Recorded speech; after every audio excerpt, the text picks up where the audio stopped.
Good evening, everybody. I am back with our healing chats unscripted. Yeah, that's what I've thought to call this our conversations we have on here. So I noticed on my Mondays there's a lot of free time. As of Tuesdays going forward, I'll be on some Zoom calls and all that. So I have decided we'll be meeting here every Monday, preferably at 18 hours. But then yeah, today I ran a bit late, but then yeah, it's great I turned up because I was about to just decide not to do it. But then yeah, we agreed on consistency. Yeah. So we are here. So last week we're talking about building a case for healing, and I was bringing out how when we choose to heal, we're doing it for ourselves. It's not about who did what or the things we went through. Of course, those things matter a lot, but then we are saying when we choose to heal, it's for our own selves, right? So now that we have agreed, thank you so much for the people who have shown up. I'm seeing, we call her my answer, my guru in Shona. I'm grateful for your presence on here. So we are going to go on. So I was saying, the quest to heal, to seek healing, is for ourselves. It's not for whoever did whatever they did. When you choose to heal, you are choosing to let go of the baggage that you've been carrying for too long, the baggage of the stuff you've been through. Hello, Faith, my guru. Oh yeah, I'll need to call you my guru. Yeah, don't get used to it. And my mom Nini also. Jonathan, how are you? I'm grateful for your presence on here. Who else? Unfortunately, I don't have my specs on, so that's why I'm leaning forward to be able to see. Welcome for our lady in red there. You are looking quite pretty, but then I've not been able to identify who that is. I'm so grateful for your presence here. Back to our chat. We are saying, thank you so much. So we're saying when we're seeking healing, we are saying I'm choosing to let go of the load that I've been carrying. Because what I know is that when you go through trauma, especially sexually trauma, there's a lot of emotional upheaval that takes place within, and it changes how we see life, how we see ourselves. And I mentioned that we become ashamed, yet we are not the ones who did wrong. Yet the shame remains with us. The guilt of what happened remains with us. And we carry it for the rest of our lives. I mentioned the story of Tama, how we never hear anything else aside from the fact that she was very beautiful. She had a lovely robe. The moment Amnon raped her, she just tore a robe, and the word of God says she remained a desolate woman for the rest of her life. We never hear what happened to her after that. And now the quest for the healing hub, it's a trust that I'm in the process of registering, is to meet up with people who've been through sexual trauma, and we sit down and help each other establish what I'm putting out across here, that you need to heal, not for the culprit who did whatever they did to you, but for yourself. Because if we don't, we remain stuck in the place where we got abused. We remain stuck in that place where, we experienced pain. And it's really easy to actually start to believe that you will never overcome it. I know I used to think I used to actually think I would always be sad and be angry and be ashamed, because I didn't know how to actually start to unpack the baggage, you know. So a lot of the times when we are not sure what to do, we just start to assume that there's actually nothing that can be done. Yet that is so far from the truth. Hey, so the quest of the Healing Hub is that we will sit down with people who have been through, you know, sexual trauma, probably allow a bit of discussion, you know, just people to share what it is they feel, right? And then we also now help each other to establish that whatever the negative feelings we've had about ourselves, they are not the truth, you know. That's what self-discovery would do for us. I really benefited a lot. We're going to talk about that as we go. Remember, I promised that we're going to put some breaks. In my quest for healing, you know what happened? I got to, you know, my path, I always believe that my paths have always been, you know, ordered of the Lord. Like the word of God says, the path of the righteous is ordered of the Lord. Because for me, the connections were, I can never say I did this extraordinary thing in order to meet, you know, there's a lady in my, I listened to Pastor Gladys Paswani. It was off Facebook. The year that I finally decided I needed healing, all the while I was able to just ignore it and pretend I'm okay. But there was a year when the, you know, I call it the whirlwind within. It was so much that I could no longer ignore it. I had been successful from the age 7. And in 2017, I was what? Like -5. Around 30, 29, somewhere there. Somehow I could not continue. And out of nowhere, I'm scrolling my Facebook, you know, I find this name. And then I just got interested to hear what she had to say. And you know what, you guys? She was going on and on about healing and wholeness. I remember I used to feel offended, you know, by some of the things she used to say. How she would like imply, like, for me at the time, because I didn't believe healing was possible, I would listen to her and then get angry at her, like, how can she make it sound so easy?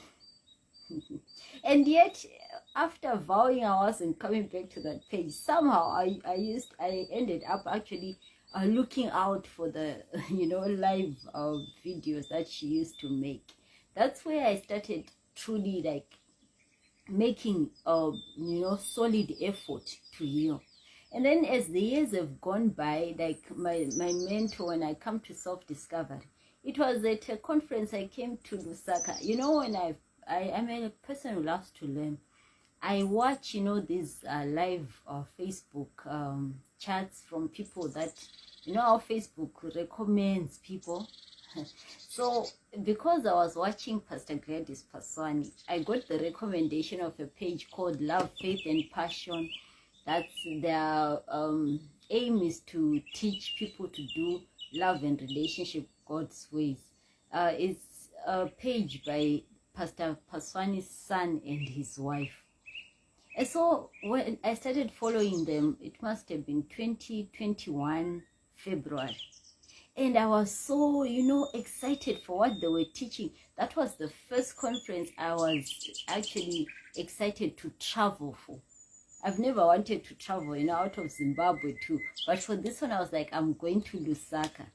And guess who was the second speaker at the conference? It's called Redefining the Norm. There's another one that's coming this September 2023. It was Dr. Nelly Kangwa. So you see, I remember I felt an urgency to actually travel. You know, there were travel restrictions and whatever, but I was willing to pay the price for that.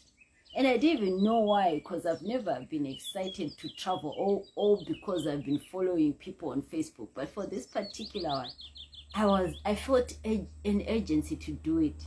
And I now see that it was God's way to connect me to Dr. Nelly Kangwa, my now mentor, the one who introduced me to the self-discovery that I'll be sharing on here.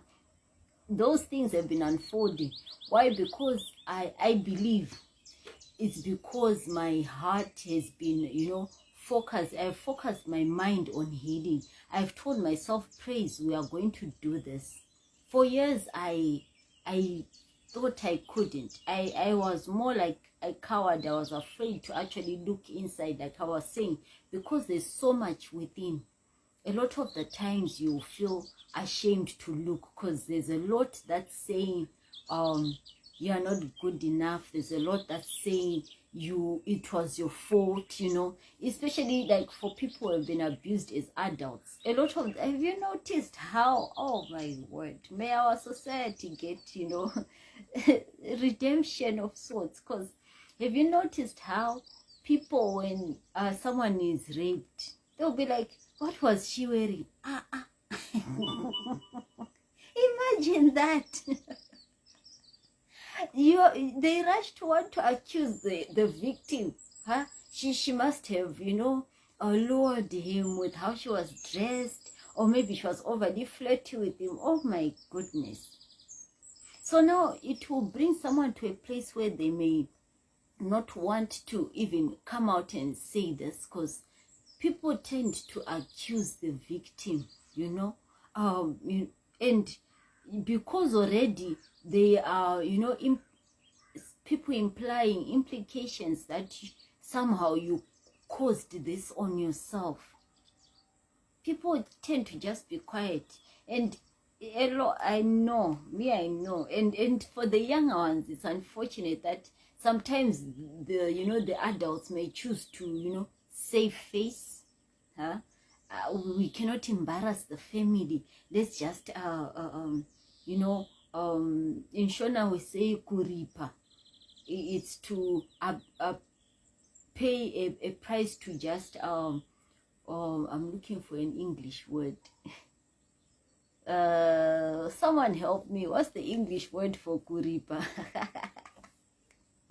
You know, sort of like do a compensation, like maybe a cow is to the family of the perpetrator, of the one who raped someone, will like offer to pay something, you know, like we'll give you 2 cows for this evil act that was done. We cannot take it out there because it will embarrass the families. I've heard of how mothers, when they want to report these things, they are accused of wanting to break the family apart. So you see, I so understand the battle that people who've been through rape go through. The reason why a lot of them now, even they don't want to come out, because say it's a court case, there will be so much drilling that even, like I was saying, brings a person to a place where it's like you're being accused of bringing this on yourself. And the sad thing is that already you are feeling ashamed on the inside. We are going to talk about shame today, the effects, you know, after the encounter, the experience. I'll call it an experience. An encounter for me is a holy thing, you know, an encounter with God, an encounter with the Holy Spirit. We can't use it for rape. Huh? So I was saying, well, after one experiences rape, I don't know if I'm the only one, but I'm so sure I'm not the only one, because I've noticed even when you offer for someone to reach out, a lot of us don't.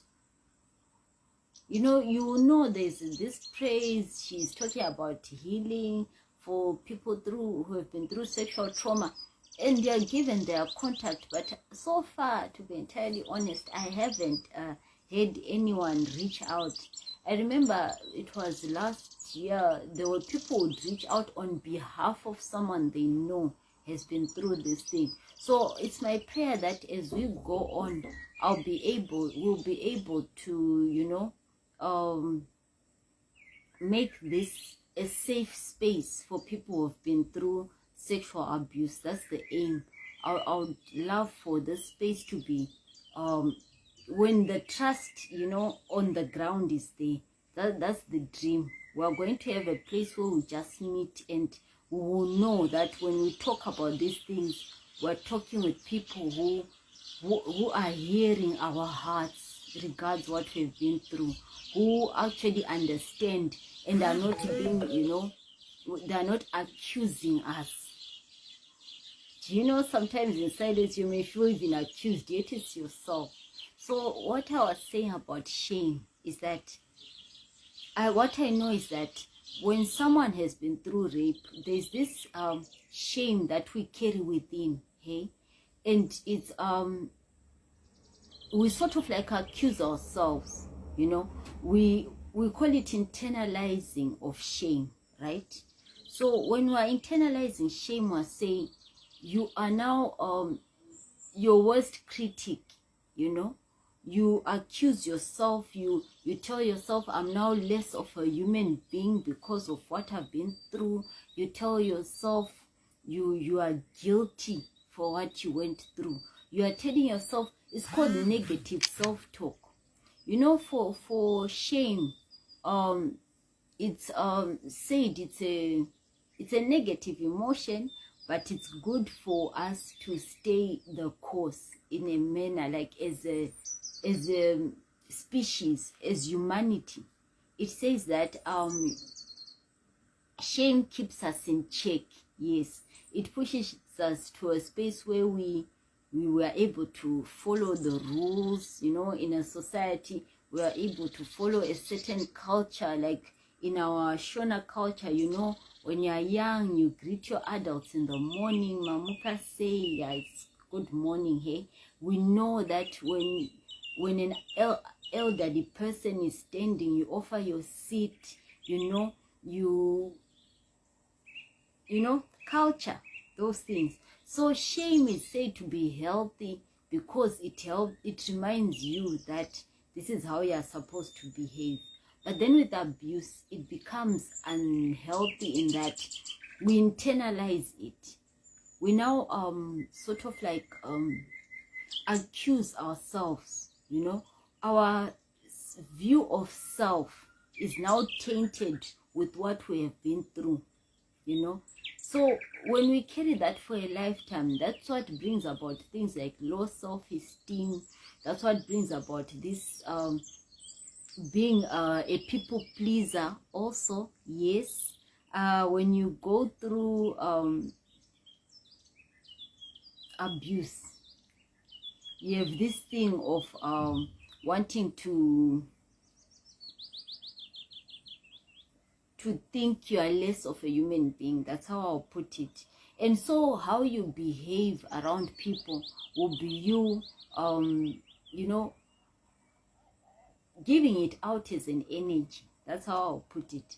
And you always sort of like bring yourself into situations where it's actually proved that indeed you are less of a human being. You're not worthy of respect or attention. Even sometimes the feeling of being disrespected, when it becomes too much, you need to actually look closely. Why do I get angry? Why do I always feel that this behavior or that activity is an act of disrespect? Because when it's a lot like that, these are some perceptions that one has based on shame. And we're saying the root is the abuse that one will have been through, right?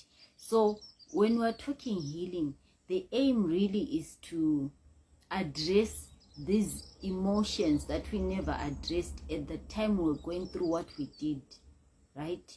That's where psychotherapy comes in, right? We are going back to the place of pain and looking at the emotions that we suppressed, that we kept bottled in. Yes, that's the word. When we check those emotions, the aim again is to feel them.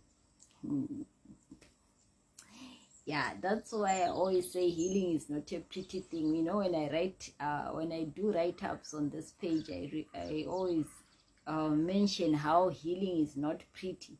It's not praise coming to sit here in pink and, you know, smiling and giggling and putting in a joke here and there. I tell you, healing is tough. But we are saying this is a good kind of tough. Because when I'm putting these things across, I'm not here to discourage you. It's to actually encourage you to start the journey, because we're saying life basically is hard. So you need to just choose your hard. Okay? Are you going to have the hard life of, or being your worst critic? You know, criticism, you will get it from outside, but imagine when your inner voice, I'm so sure all of us have a voice within. Imagine when your inner voice is the one that's more harsh to you. Oh, praise, that life was so dull, that's why there was not even one viewer. Imagine me saying that, because I've made a pledge to be consistent, whether we have an audience here or whatever, because I'm so sure that this what I'm doing is going to reach someone. I don't know, I'm so convinced that there are people who need this. And the reason why I believe that it's going to help someone is because I know a lot of people have been through sexual trauma, will not come out in the open to say, this is what happened to me and I need help. It takes a lot of courage. And so I pray that as I continue to talk to you guys on here, as I'll start to talk to people on the ground, I pray that the courage that I got to have by God's grace is somehow imparted to people who have been through the same, so that we become like an army of mighty women of valor who stood up and said no more. You know, no more to being a person of walking in shame, of walking in feeling you're less of a human being, walking in a mind that says I can never achieve this and that, all because this happened to me. Someone once put it across like, when you always remove yourself from opportunity because of what you've been through, a thing in the past. It's like someone who heard of a plane crash, and yeah, we hear a lot of those, but then you now say, I'll never board a plane because I heard that somebody a whole 800 people were not found in the ocean when the plane went down. Or an example like my mom, Dr. Nelly, I call her mom, my mentor. Dr. Nelly, she once said to me, praise, when you continue to hold on to this that happened to you, and you are like, this thing, it's stopping me from that, is like that. It's like someone who is gone for driving school. She has gotten a license, fair and good, and then one day someone just crashes into it. That when there's congestion, say on the highway or on the road there, you get in, someone bumps into your car, right? You get into an accident which you survive, but after that you decide, no, I'm now going to walk to work, or I'm no longer going to board a bus ever. Why? Because I was once in an accident in 1995. You know what I love about my mentor is that she will say just a sentence or two, and then you sort of like get an awakening. Because I remember that particular week I was so down in the dumps. But I thank God for the people God has brought in my life. And so I wrote a whole message. It had, when you text like 4 or 5 texts to one person, she's busy. So a lot of the time she says, I will look at your message and then I will respond. So for this particular week, I'm so sure she was busy, and she didn't respond for the rest of that week. You can imagine the frustration, when you feel like this is too big a thing. I cannot even handle a full day. But then this went for a whole week. I guess it was also to show me that the things you think are mountains, really, they're not so much of mountains, eh?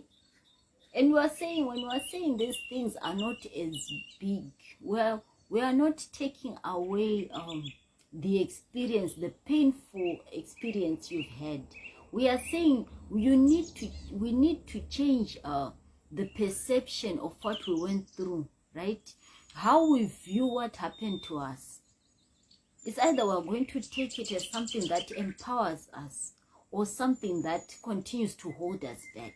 It's a choice that you make for yourself. For whatever negative thing that hurts you, you decide, am I going to allow this? Well, we were saying, for someone who went through abuse, it could have been even a month ago or 2 years ago. For me, it's now 20 plus years ago, imagine, right? And then for a long time, it held me back, right? But now when we're choosing healing, we're saying we cannot continue to hold ourselves back for something that happened so long ago. Even if it was yesterday, let's say it happened yesterday, already yesterday is in the past. When we are choosing to heal, we are saying we are choosing to move forward with a fresher mindset. You guys, you cannot begin to imagine how Praise Mercy just looks forward to what life has for in her future. The way I'm so excited to see what this the Praise that's embraced healing is going to experience life. Because a lot of my life, like I said, it was stolen by me walking around unaware, you know. So when you're now healing, you're coming to a place of self-awareness. You look at first what emotions, what thought patterns came along because of what I've been through. Because you realize that a lot of how you look at life, how you interact with others, it's not even who you really are. There's one post, if you guys can scroll back on this page, there's one post which I which I once put up, where there are 3 praises, 3 photos of me. One of them, I was really, I'm trying to it's not very funny even trying to look angry, but I remember that was my normal face. Like all the time, it was the look you would get from Praise, whether she's speaking or she's quiet. And even I was afraid of that photo when I saw it. It was one from around should be 2010, if I'm not mistaken. It was a photo of an angry Praise. Very beautiful. I saw the beauty the time when I saw it. Sometime last year, if not the year before. I'm no longer sure when I met that photo. We thank God for cameramen who capture moments. When you look back years later, it's just hilarious. This Praise looked so angry, and I'm saying this is the face that she carried all the time, And then there's the next one. I think it's for around 2018-19 thereabouts. You would see that Praise has this really friendly face. And then the last one, I think it was for last year. I should have picked, I think I picked one for last year, 2022, if not 2021. One who's actually, who has laughter written all over our face. Why? Because the layers that I had carried have been remaining behind. For all the emotions that you choose to address and to resolve from within, those remain behind. And like I was saying, what remains is a freshness within that actually, it leaves you feeling free, leaves you a lot happier than you've ever been. For me, I remember the year 2018 was the most intense. Of course, I actively started seeking healing in 2017, right? But then in 2017, it didn't make so much sense. Then another person showed up in my life, and this one was telling me, I'm quite headstrong. I will not say stubborn. I'm quite very headstrong. And I remember when the year was starting in 2018, of course, or the whirlwind had started in 2017, and I was really offended at the idea of healing. I felt angry. I felt I was being excuse me, I felt I was being called to a place of disadvantage, for the fact that I simply didn't see how this was going to happen. Come 2018, someone came along and they were telling me, you are going to walk this path whether you like it or not. Because I remember I tried everything to get rid of them, the anger, I temper tantrums. This place used to throw phones to the wall just because there is network challenges. They would thank God for Nokia. Those Nokia phones, of course, we've moved on. We're saying, hey, they are not innovating, what, we're leaving them behind. But it's so durable, because I remember there was a time I was attached in a district, we call it Mutoko, right, at a hospital called Kotwa. There was terrible reception for network. You couldn't even call, like, for a whole day. You would not have your internet. You would not be able to call. Nothing at all. And so, because I was not used to that, I got so angry. I remember tapping my phone to the floor, to the bed just a bit. And I literally threw it to the wall in anger. And I was being angry at the internet, Econet. That's how angry I used to get,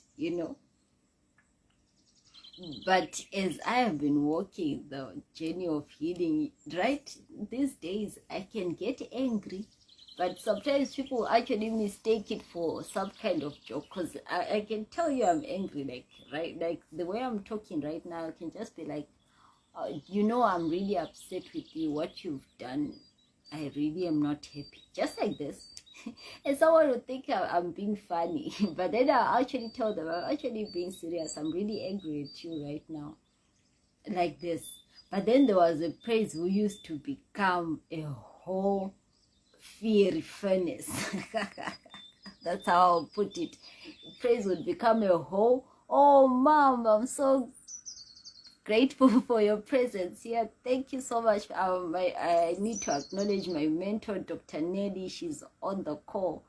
Thank you so much for being here, Mom.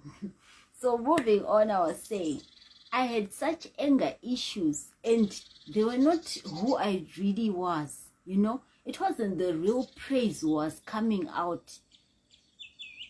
The angry praise, the praise who used to have so much self-pity. It wasn't the me that I'm seeing today, but I wouldn't have known had I not pursued healing, So when I'm talking about encouraging someone to like step up to this journey, I'm saying there's a you that you haven't discovered, or because they are buried in a whole pile of emotions that are,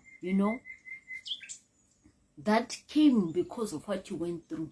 Yet if you choose to address those, the real you will come out, like I mentioned last week, like my mentor, she was teaching in Bible school that the way of lessons we are learning there, she said, the dry land which came out in the book of Genesis 1, it says it was dry land. If you go to your Bible, you will notice it says that land was dry. Why would dry land come out of the waters, she asked. And she says, this is what was, God was showing us, that no matter what waters have, engulfed us, have swallowed us up in our lives, we remain the original, I remain the original praise I was. In spite of the waters being, like in this case, is those unresolved emotions that we carry with us because of sexual abuse. It doesn't change that praise is a good orator, It doesn't change that, praise is an encourager, you know. It doesn't change because of what you went through. Now, what we need to do is to acknowledge that truth. Because it's in acknowledging that there is a praise that's better than this. There's a praise that's better than this one who gets angry and throws phones to the wall. When you choose to tell yourself there is, you know, more to you than what you went through, you will start to actually see it. I can promise you this. You will actually start to see.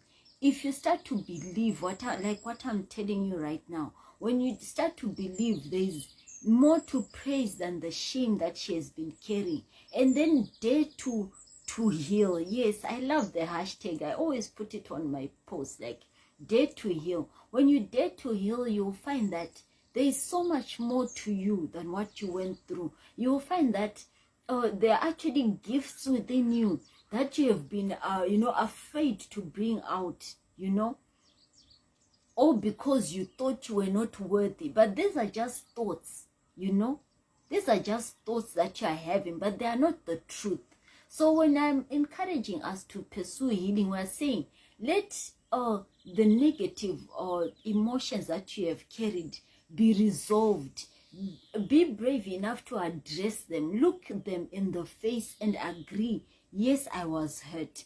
Yes, I feel ashamed. Yes, I feel like it was my fault. You know, when you start to acknowledge something, it ceases to have the power that it used to have on you.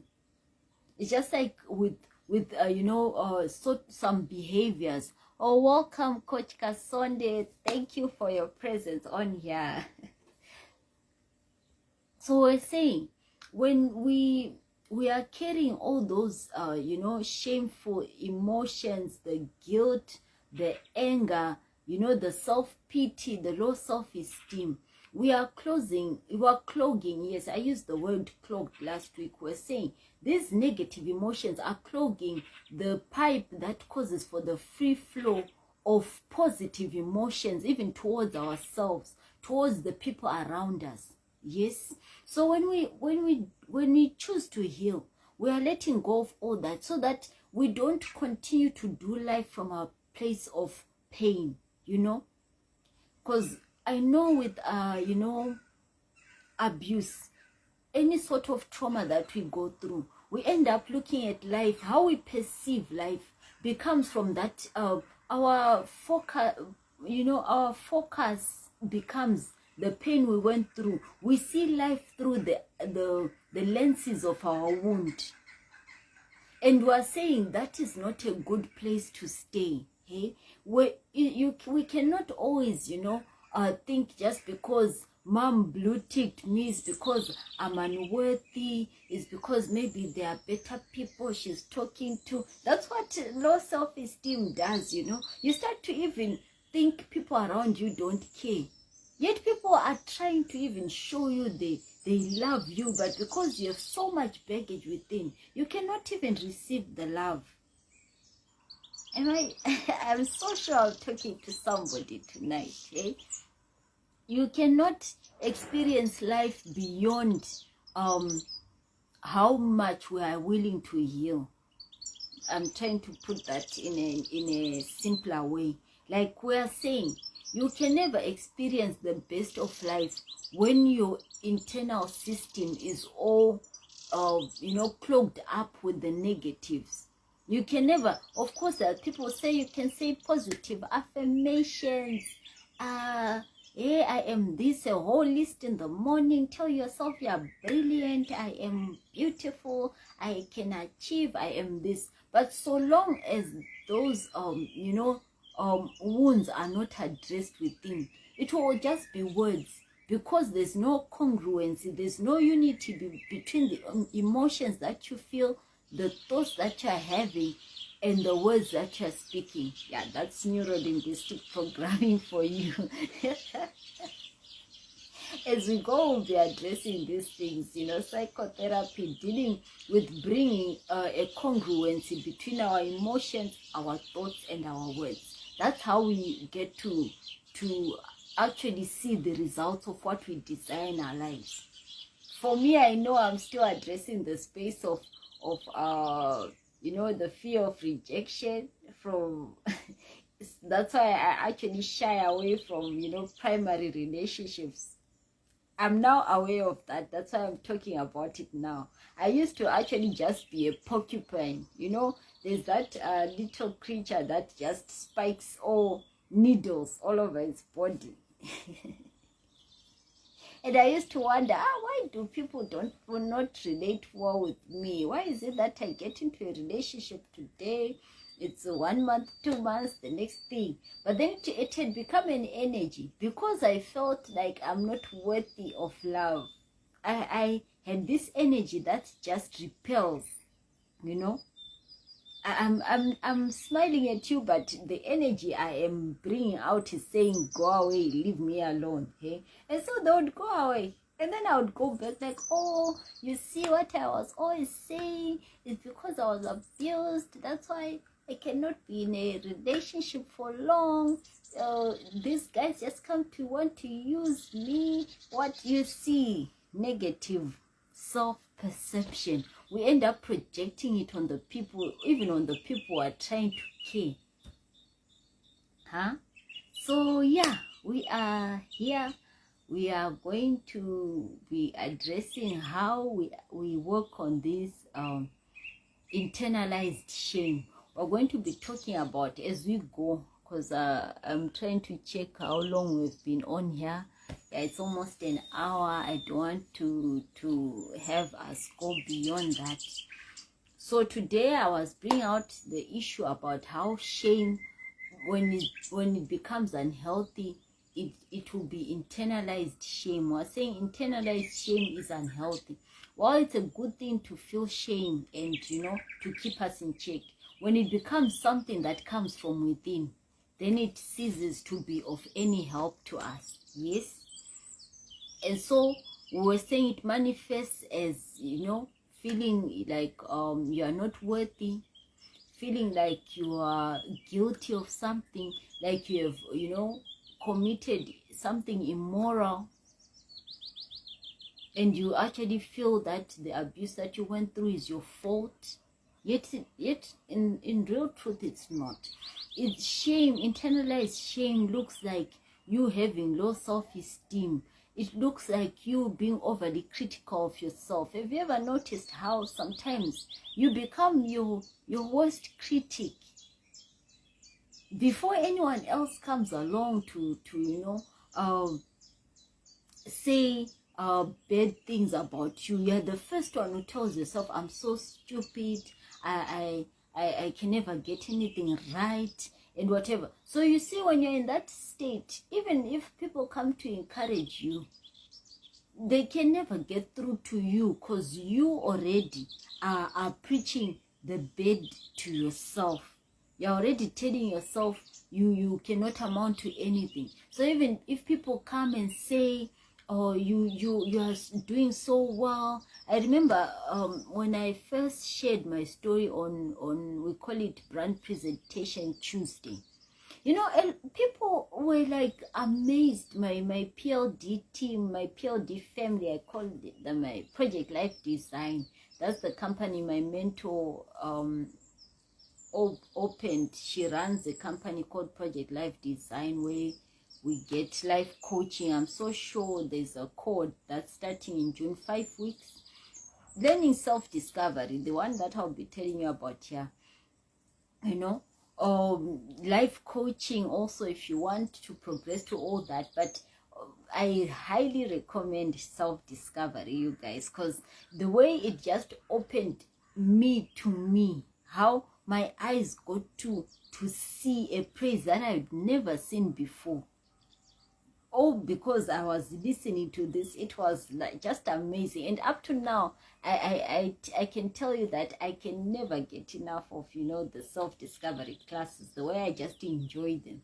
And yeah, I'm going to be doing that yearly. I haven't done for this year, but I'm going to be answering the questions for this year. I just want to see, or to reveal the new praise, Like the praise since last year when she started this journey of self-discovery. Where is she now? It's really exciting, you know, to get to know yourself, you know. So when you heal, you get to know yourself better, you know. When you do self-discovery, you get to know yourself better. And you know, when you how you relate with people, to be entirely honest, you can only enjoy your relationships with others to the level that you enjoy the relationship you have with yourself, you know. And so as you heal, you get to discover this you that was buried in the waters of what you have been through. And as you continue, you know, to be brave to address those feelings, those shame-based feelings you have, you realize that there's a weight that's lifted off of you, you know. And that's what I'm encouraging all of us to do, you know. Get to really look at why you think the way you think, hey, why you behave the way you do, why you always say these things about yourself, even about others, like no one can really care for me. Where is it that coming from? When you interrogate that's the journey, you know. It sounds like I was saying last week, sometimes it sounds too simple, but if you actually put your heart to it, you find that it's really a very emotional journey. But then the things that you're doing, really, it's you looking, why do I get angry when someone says things this way? Why do I feel like this man is you know, looking lustfully at me? When I catch someone staring at me, why do I feel very uncomfortable? Why do I feel unsafe with that attention? You know, when you start to address those things and you look closely, that's how you get the solutions to how you get to relate better, you know. Like I was saying last week, like for me, well, now I'm getting to understand, you know, it's a normal thing for people to want to, like, pay attention to a beautiful lady like Praise, eh? It's a normal thing. It's not something that should, you know, send me Winnie, hi, thank you for showing up. Thank you so much. You know, I'm getting to know I shouldn't panic, because I caught someone staring at me. I am a pretty girl, you know, all glowy and all that. But I only got to this place because I chose the journey of healing, you know. So that's my encouragement to all of us on here. Let's look at the shame that we feel, the shame within, and try to now start to Coach Jolene, thank you for showing up. Thank you so much. You are welcome. So yes. So next week, what we're going to be doing, this week I was just bringing us an introduction to shame, you know, internalized shame and what it looks like. So next week, what we'll be doing is to, yes, the journey of healing indeed, Winnie, you know, worth taking. Yes, you can say that again. This journey is so worth taking. So we're saying today we're talking about shame, how it becomes internalized because of what we've been through, and how it looks like self-blame, how it looks like, you know, feeling unworthy, feeling like you are immoral, feeling like you're less of a human being, those feelings. So next week, what we're going to do, we're going to actually bring out the full symptoms of shame that comes from trauma, and ways to address that, right? So that's how we're going to be doing this. I call them healing chats unscripted, eh? That's what we're going to be calling this. We are going to you know, unpack shame, what it looks like. Oh yes, and even, you know, the need to please people, you know, people pleasing, overly people pleasing. It's a good thing to do good for people. People pleasing is a sign also of shame, or even feeling more than, you know, shame, what it does, what I've learned. We'll talk about that more next week. it makes you feel either less of a human being or more of a human being. We're saying a human being is, you know, let themselves feel, right? A human being allows themselves to express their sadness. They are able to even cry when they feel pain. But someone who feels like they are more of a human being, you know what they do? They refuse to acknowledge that they can be weak. Have you ever met someone who be like, I'm fine, even if when you're seeing that they are in a terrible state, you're trying to comfort them and they're like, no, I'm fine. That's where I used to be. I know, because I used to be that person. I used to not cry even. My dad passed on. I loved my dad, was so close with my dad. But do you know that when he passed on, I didn't cry for the best part of the funeral. Why? Because in my brain I was busy telling myself my siblings need to see me all put together. If they see me crying, what would they think? Imagine. That's how making yourself more than a human being looks like. It looks like you feeling like you are above everyone else. Eh? You overachieve, and then you want to tell yourself you overachieve because somehow you're better than everyone else. Huh? You're overly showy of your achievements. Hey, look at me. Hey, look at praise. The badges are all over. We're saying when it's like what's the word? When it goes overboard like that, it's actually a manifestation of shame. I learned that from a book I was reading some months back. It's called Healing the Shame That Binds You. I'll look for the author, and then I'll just put it on the chat when we're done with the live. I'll just put it up there. You know, that book traumatized me. I remember reading it. I'm like, hey. Because I used to just think shame is low self-esteem, is this. But then when I realized that even being Super Mario, you know, you're macho man, even that, refusing to receive help, it's a manifestation of shame. Did you know? So, ladies and gentlemen, it has been a pleasure us chatting this evening. We look forward to Princess Barbie. Good evening. Thank you for showing up.